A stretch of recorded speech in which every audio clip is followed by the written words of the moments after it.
The following message is by Pastor John Piper. More information from Desiring God is available at www.desiringgod.org. It is amazing to think that the Lord, who created all things, established this earth for a story, a history of redemption. That's why this earth exists, so that a story could be written on this earth.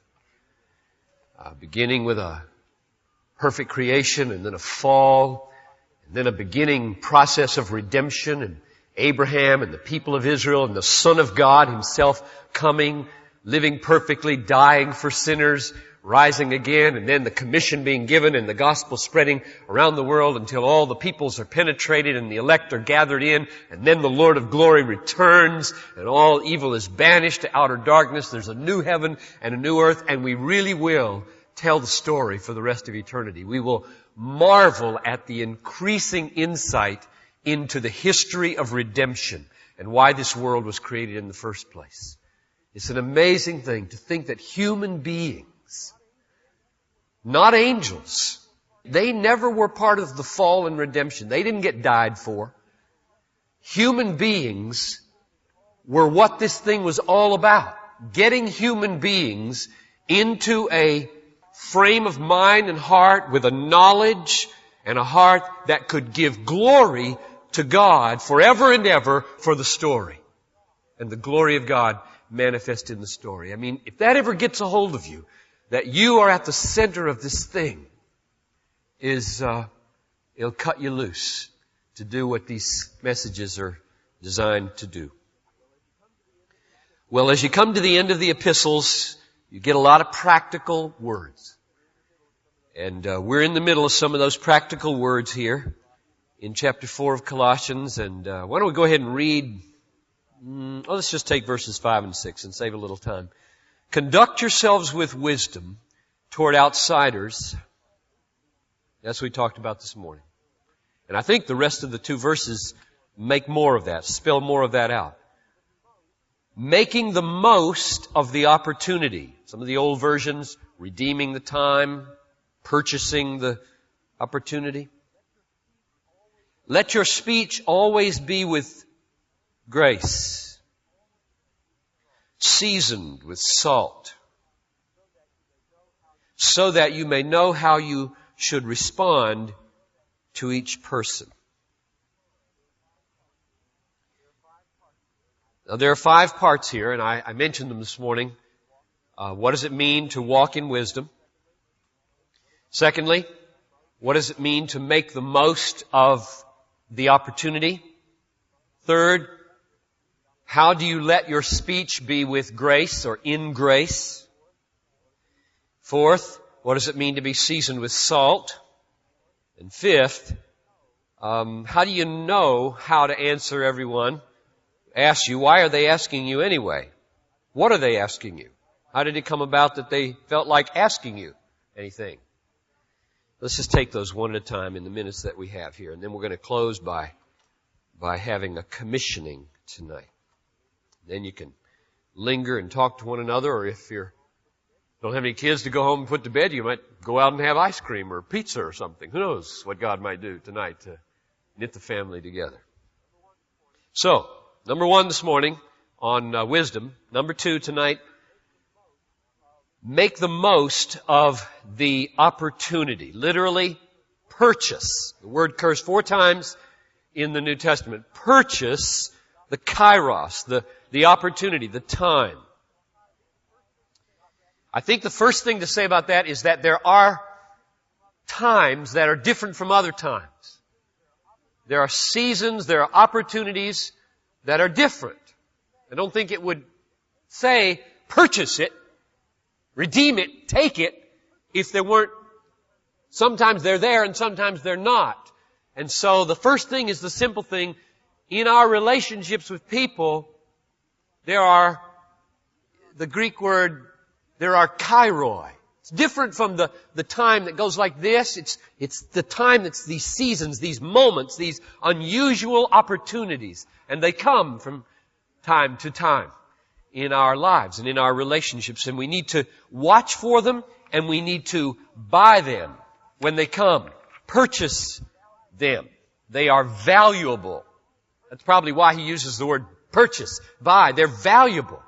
They come, they're going to disappear. They'll never be there again. They're gone like a diamond. They're one of a kind, and you either buy them or you lose them. Right? You buy them or you lose them. And so he says, be aware of those. Buy them. Buy them. It might be, here's some examples. It might be an unusual time alone in a car with somebody. You'd never thought you'd get a chance to have a 10-minute ride with them alone. No interruptions. Nobody in the office to butt in. And you suddenly say, good night, this is a kairos. This is an opportunity. Are you going to buy it?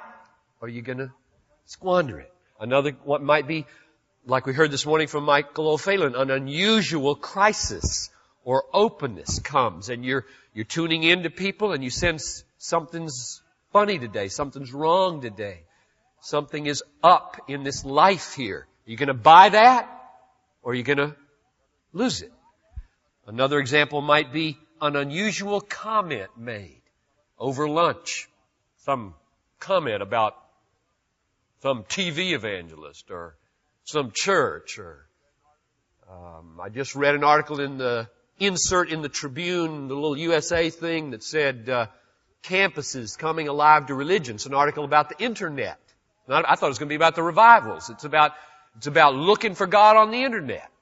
Big Muslim homepage right there, and then a lot of others illustrated. So somebody makes a comment about religion on the internet, and boom, this is the kairos. What are you going to do with it? What will wisdom call for?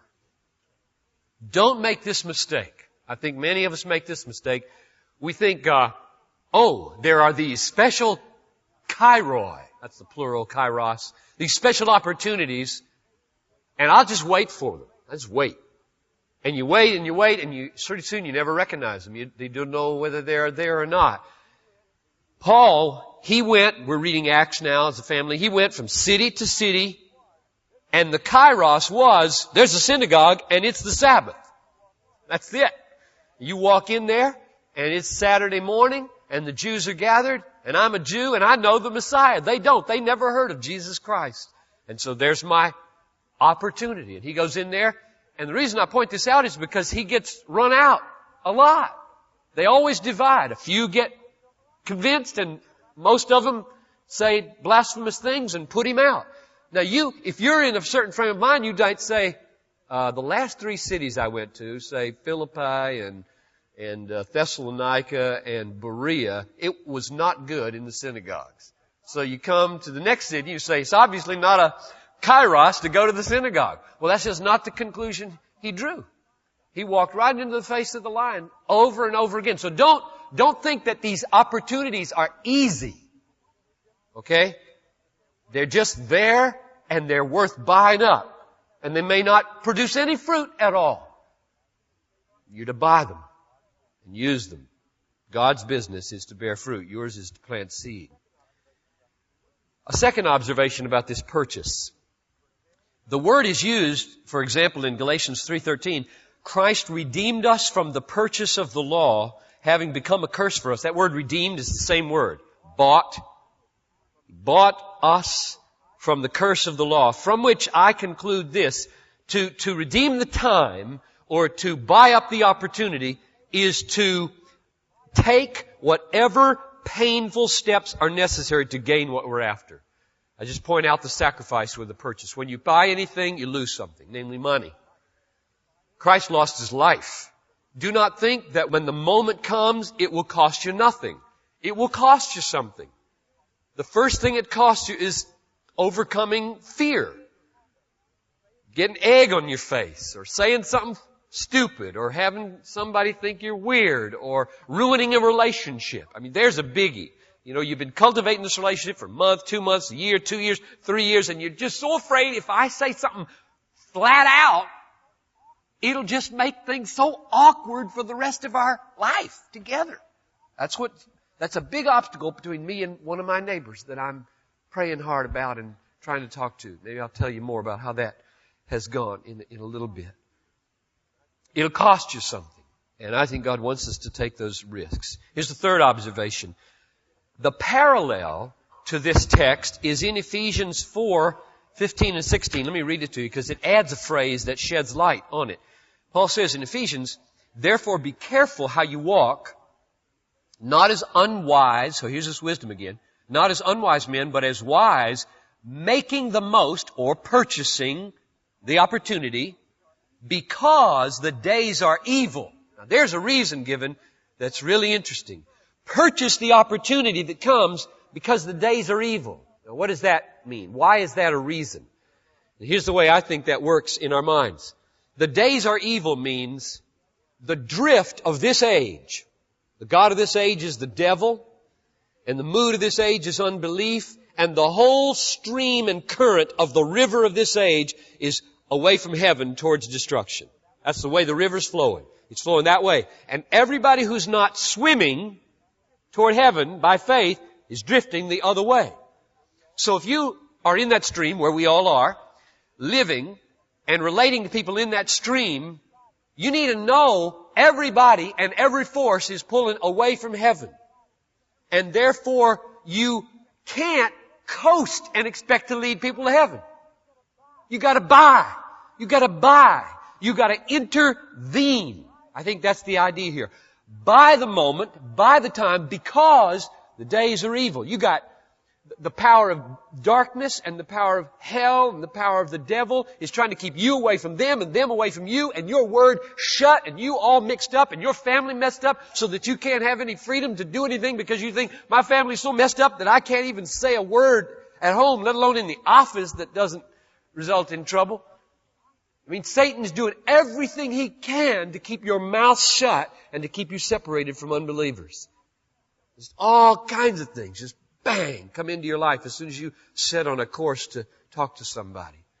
And so the days are evil, a lot of evil, and you must buy, you must sacrifice, you must intrude yourself in there. Like Randy, standing right here, one of the last things he said was, the joy.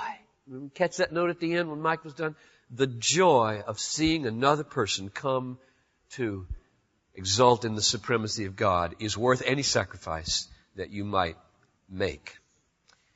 Let's just give some examples from the Bible of people who bought opportunities. Well, first one from Decision Magazine. That's not the Bible, but I just read it yesterday, and I couldn't find it. I must have tossed it after I read it, but I'll tell it to you from my head. Some of you may have read it, and you can look at near the back.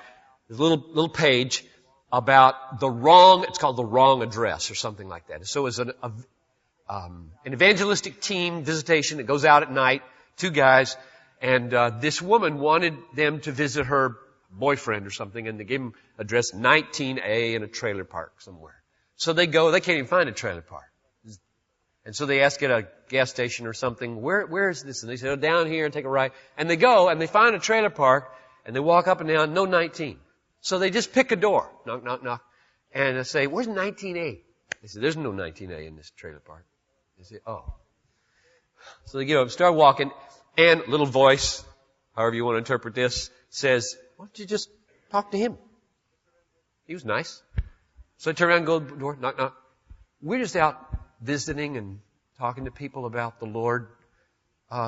Could we come in and share with you our faith? Sure. They come in. And before they know it, this man is in such turmoil about some things in his life. He's a believer, a very backslidden one. They help him get right with God. He's down on his knees. And getting right with God. He has a 95-year-old mother who's not a believer, lives with him in the trailer. She's sitting there watching this guy on his knees and these people sharing the gospel. And she receives Christ. Now, that's the story in Decision Magazine. So here's a little crisis moment. Couldn't find 19A. You're walking away from the door. You could go home, watch the rest of whatever game is on TV or whatever, you know. Or you could buy a moment. Buy it. Buy it. Just buy it. And see what God might do. That's a great example of how God uses a little extra investment in the hour. Here's some biblical examples. Paul and Silas, we mentioned this morning in prison. I just love that example because I can't believe Luke explicitly says their feet were in stocks. It was midnight, about midnight. Paul and Silas were praying and singing hymns of praise to God, and the prisoners were listening to them. You think that was an accident? You think they said, "Oh, my, they're listening to us"? I don't think so. I think they're sitting there and they're saying, "Well, this might be it. We may be killed tomorrow morning, or this jailer might just run us through. We have no idea. So what's the best way to go out?" You know? Witness. How are we going to witness? Well, let's sing. Isn't that great? Let's just sing. Midnight. I mean, that's a good way to get run through the store. But evidently they got that from the Lord, and He shook the prison. They bought the moment, the midnight moment. They bought it not with a sermon, but with a hymn. And a jailer was converted and his family.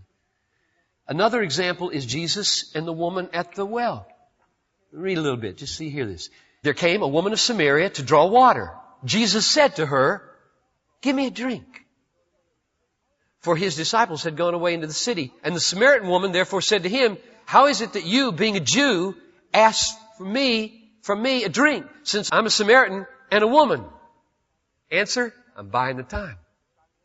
I've got a moment here. My disciples are gone. I'm thirsty. You're a woman without the gospel. You're right there. I'm right here. I'll buy it. I'll buy it. Give me a drink." And He knows what's coming. You don't talk to women. You don't talk to Samaritans. I'm going to do both. Break all the rules. Get a conversation going. And she's saved. And a lot of other people in her train when she goes off to witness. Here's another example. Paul in Jerusalem. You remember when he went into the temple and they got all upset near the end of his life. They thought he was desecrating the temple, and the mob happens and the soldiers come down and they're dragging him away and ready to put him in jail. And they're on the steps. On the steps on the way into the jail. And he says, "Excuse me," to the centurion, "Excuse me." And he says, "Oh, you know Greek?" He says, "Yeah, I know Greek. And I'm a Roman citizen too. Can I talk to this crowd, this mob?" And he said, "Well, sure."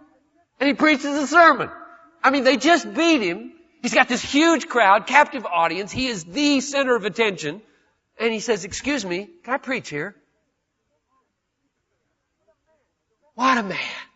What a man. The rest of us, we'd be saying, "Lord, is this what I get for being faithful?" No.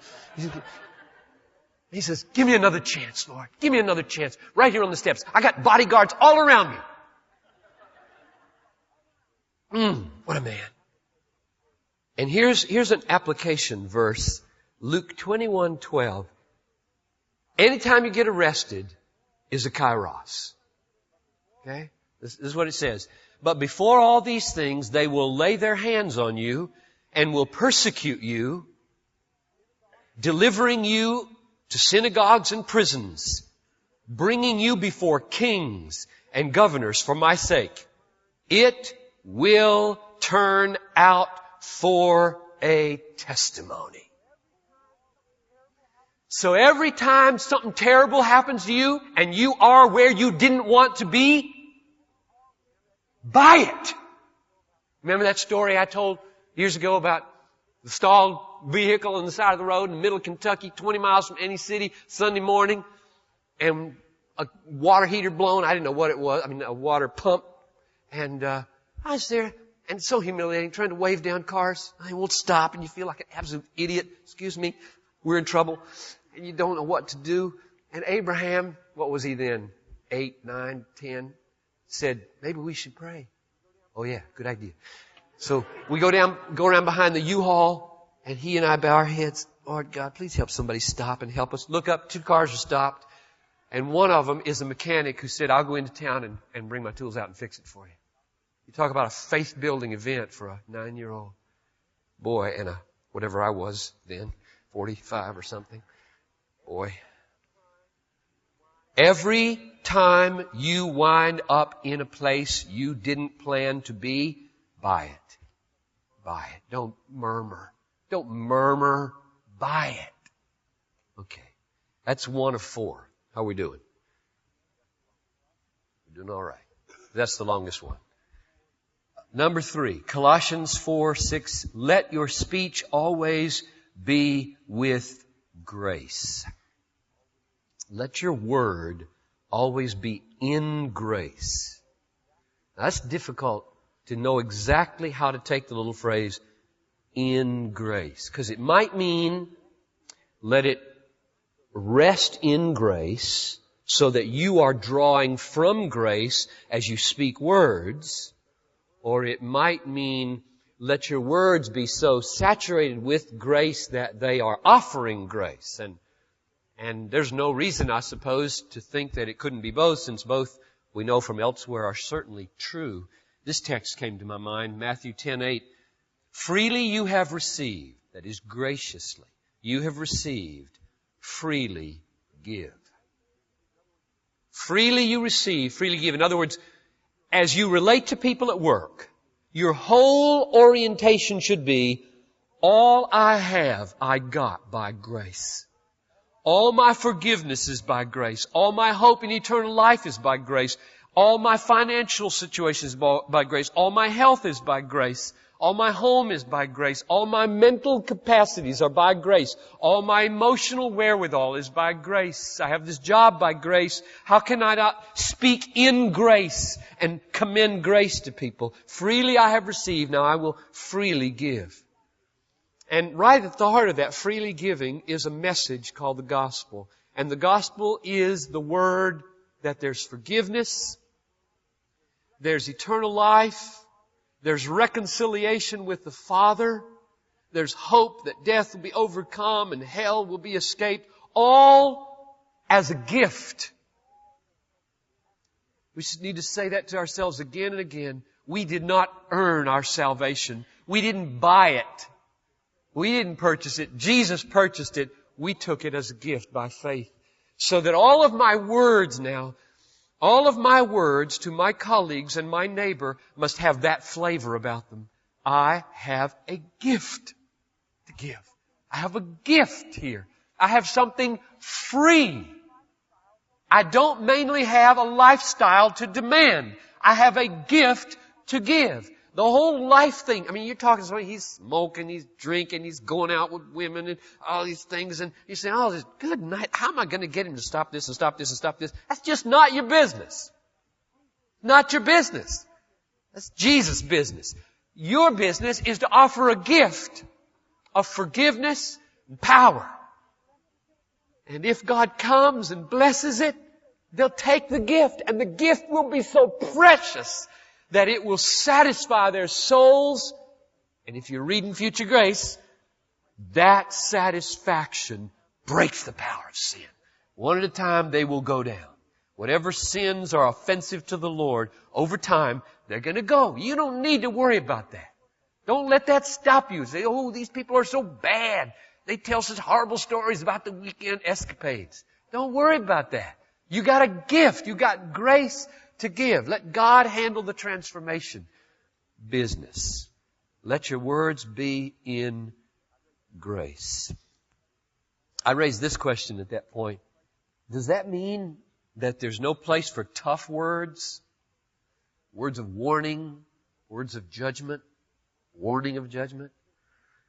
And I don't think that's what that means, because Jesus told the disciples, at least in one time of their ministry, when you go into a town and you spend some time there commending grace and they shut you down, wipe the dust off your feet and move on as a testimony against them.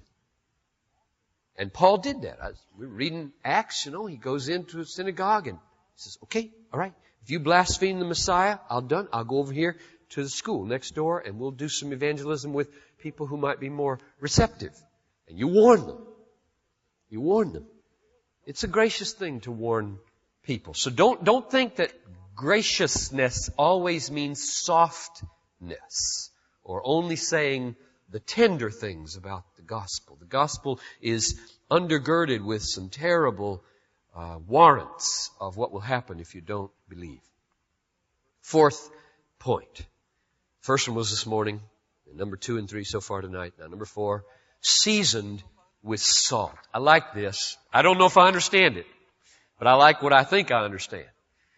I like salt. I'm a salt nut. Give me peanuts, popcorn, pizza. Make me thirsty. Anything to make me thirsty. And there was a clue. How do you create thirst in people? Give them salt. Dump salt on their food. Dump salt on your words, your life. And then what is that? That's the key. What is that? How do you live a life that's so salty, thirst is created in people?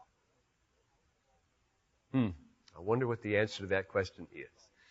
Well, I looked up all the places where salt is used, looking for help. And let me just give you 2 of them. There aren't many. And show you why I think saltiness means radicalness for Jesus. Radical lifestyle stuff. Radical in your finances and radical in your risk-taking and radical in the people you're willing to approach. Radicalness is salt, I think. Let me show you why I think that. Luke 14, you want to look at it with me? I'll read it. Luke 14:33, Jesus has said in the verses earlier, unless you hate your mother and father and family, you can't be my disciple. Count the cost. And he tells these stories about you don't go out to war unless you count the cost to see if you can win. And you don't build a tower unless you count the cost to see if you can finish the tower. And then he comes to verse 33 of Luke 14 and he says, so therefore, no one of you can be my disciple who does not give up all his possessions. Renounce all your possessions. Now clearly, from a lot of other things he says, like Zacchaeus and others, that doesn't mean you don't live in your house anymore, or drive your car anymore, or pay the tuition that your school asks for. It means that you hold it so loosely it's not really yours and you can let go of it at any moment for the kingdom. That's what I mean by radical. Now, he goes on. You can't be my disciple unless you renounce or give up all your possessions. Therefore, salt is good. Odd logic. I mean, that's really weird. Therefore, salt is good. So, run that by me again, Jesus. Nobody can be my disciple unless they give up all their possessions. Therefore, salt is good. Okay. Therefore, salt is good. But if even salt has become tasteless, which I take to mean if you're not like that, if you're so bound up with your possessions that you're just like everybody else in the world, you got no taste at all. You're no different. I mean, you can't put raw meat on raw meat and make it salty. You got to put salt on raw meat to make it salty.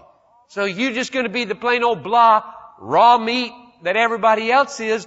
Flap, you got 2 pieces of raw meat. Tasteless. That's what he's saying here.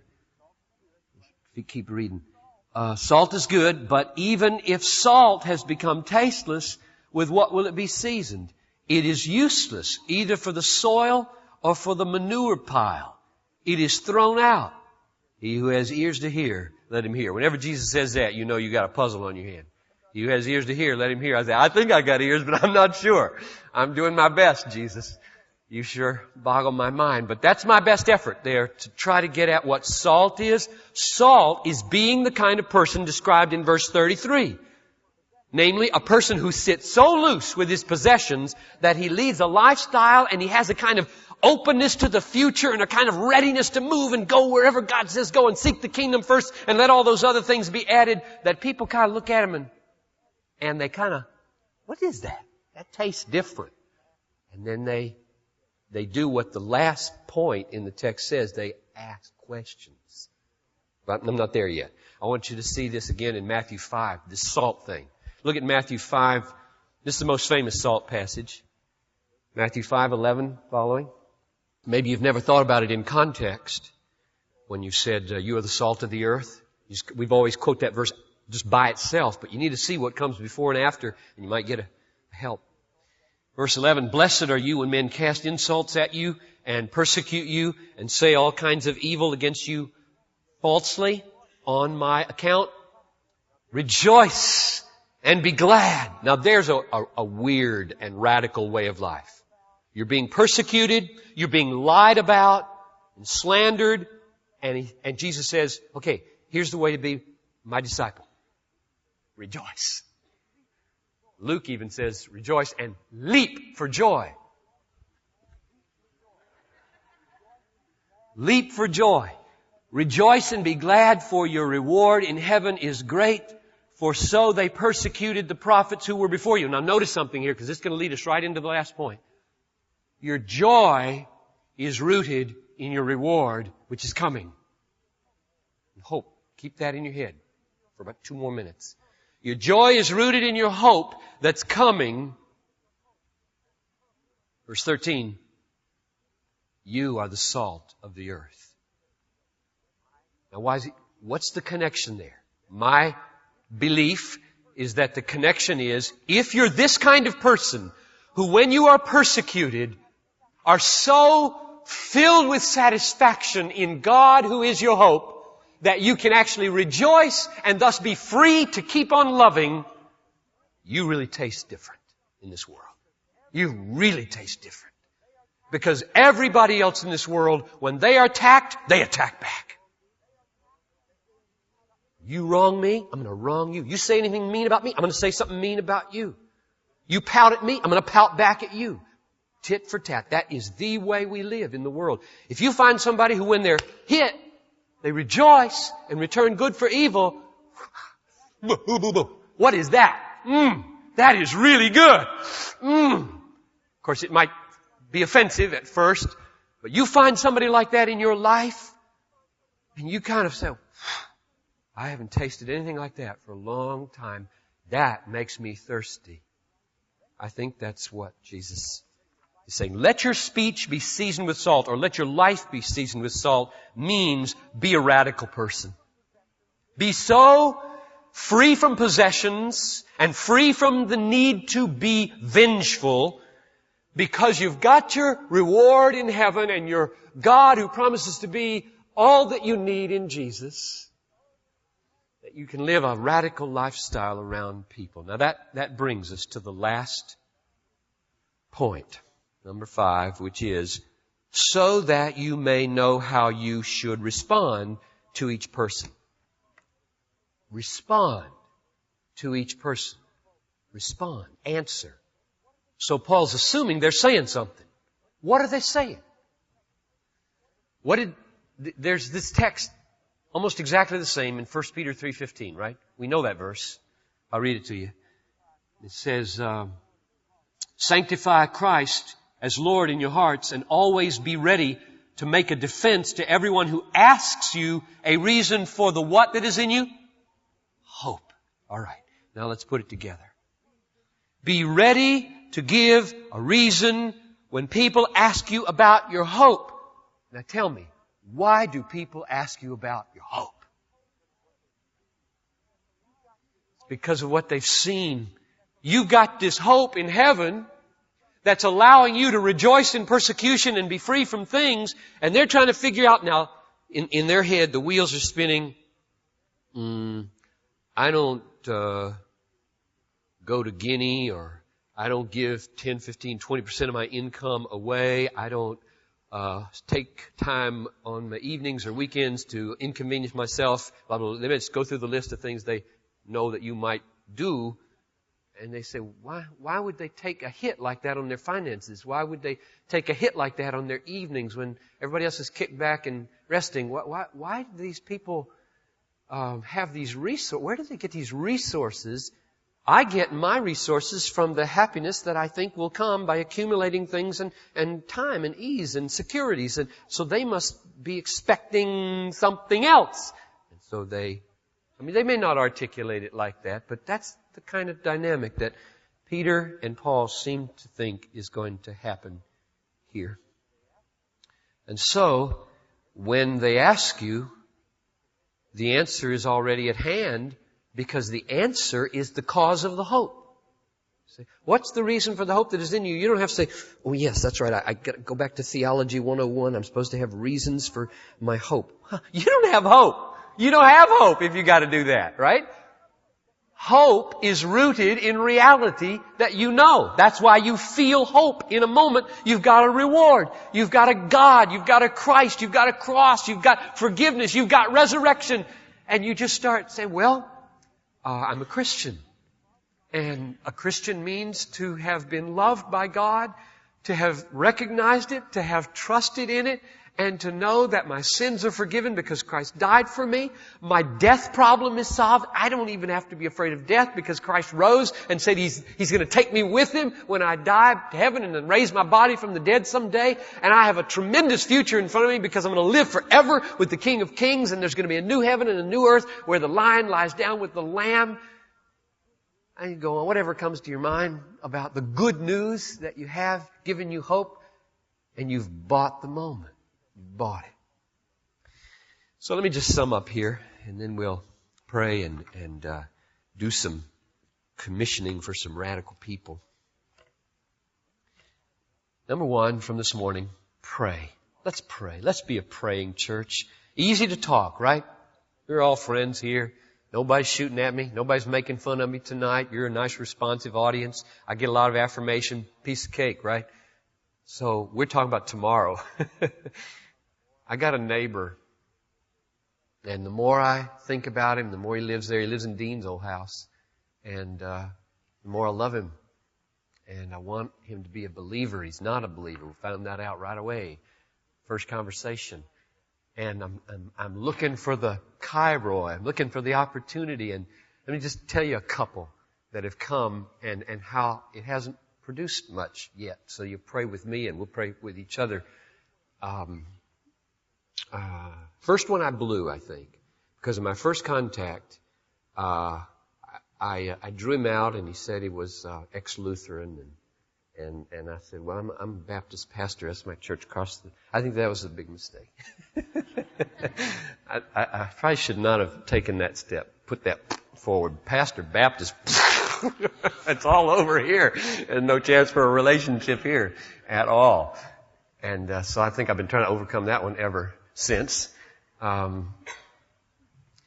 One example of a moment was when I got this funny pain. I went to the doctor I was worried about, and he said, you got a hernia. And so it's nothing serious. And so I was going to play basketball the next morning. And so we were driving home, my neighbor and I, alone for 3 minutes in the truck. And I said, yesterday I went to the doctor, and I was kind of worried this might be serious. I know what this was here. And when I was thinking about it, I thought, I could die. This might be cancer. And I thought about you. And I just thought, I'd like to take you with me to heaven if I die. Could we talk sometime about that kind of thing? He said, sure. Like lunch? And he broke it off every time. The last time I tried was on last Friday, day before yesterday. And I bought his car. And when I was in his house, filling out the title and writing the check, I said again, I just felt so led to do this.